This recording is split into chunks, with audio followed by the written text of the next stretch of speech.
ముందుగా మన రక్షకుడైన యేసుక్రీస్తు నామమున మీ అందరికీ వందనములు. అలాగే అయ్యగారికి అలాగే సంఘస్థులు కూడా నా హృదయపూర్వక వందనములు. యేసుక్రీస్తు పలికిన మాటలను అధ్యయనం చేసుకుందాం.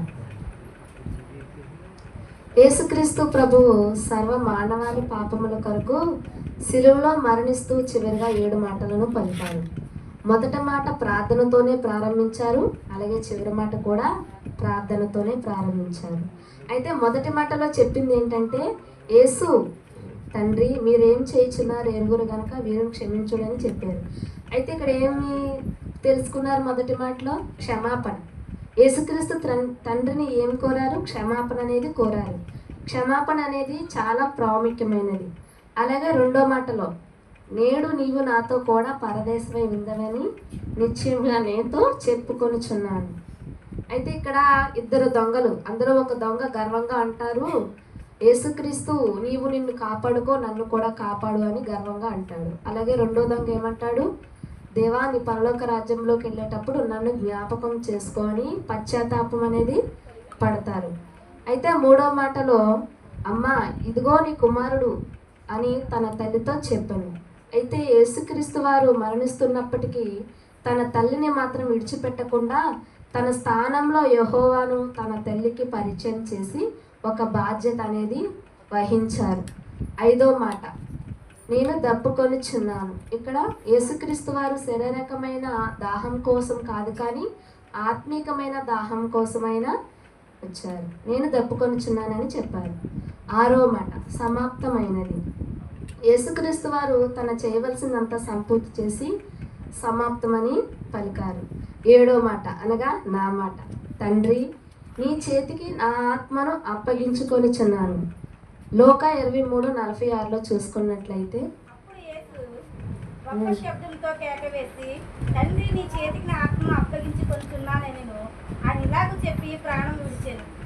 అయితే ఇక్కడ యేసుక్రీస్తు వారు పెద్ద కేక వేశారు. దేనికోసం వేశారండి? సంతోషంగా ఉండడం కోసం వేశారా, లేక బాధగా ఉండడం కోసం వేశారా? దేనికోసం వేశారు? సంతోషంగా ఉండడం కోసం వేశారు. ఎందుకంటే దేవుడు చేయవలసిందంతా సంపూర్తి చేశారు కాబట్టి ఆయన సంతోషంతో గొప్ప శబ్దంతో కేక వేశారు. పరలోక రాజ్యం వెళ్తున్ననే సంతోషంతో అయినా పెద్ద కేక అనేది వేశారు. రండి దీని బైబిల్ ద్వారా చూద్దాం. అపోస్తులైన పౌలు 7వ అధ్యాయం 59లో చూసుకున్నట్లయితే, ప్రభువును గూర్చి మొరపెట్టుచు యేసు ప్రభువా నా ఆత్మను చేర్చుకోను అని శ్రవను పలుకుచుండగా వారు అతన్ని రాళ్లతో కొట్టిరి.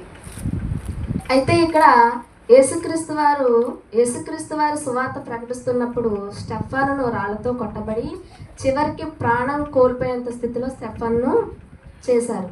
ఇక్కడ ఏమన్నారు? నీ చేతికి నా ఆత్మను అప్పగించుకొనుచున్నానని కూడా స్టెఫాను పలికారు. అయితే ఇంకో వాక్యం ద్వారా మనం చూద్దాం. కీర్తనలు 31:5వ వచనంలో మనం చూసుకుందాం.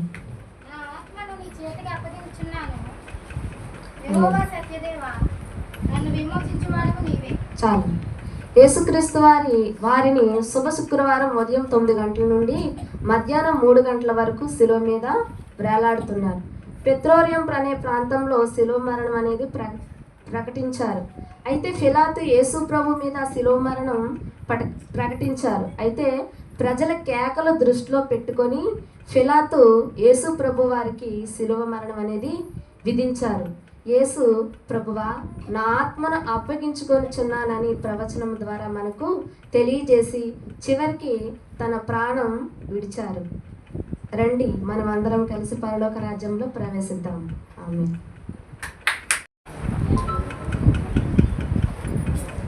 ఎందుకయ్యా యేసయ్యా ఇంత ప్రేమ నీకయ్యా, రక్తమిచ్చినావయ్యా, ప్రాణమిచ్చినావయ్యా, జాలిగా నన్నే చూసినావయ్యా, జాలిగా నన్నే చూసినావయ్యా, నా ప్రాణనాథుడా, నా ప్రాణేశ్వరుడా, నా ప్రాణములో ప్రాణమై ఉన్న నాథుడా, నా ప్రాణనాథుడా, నా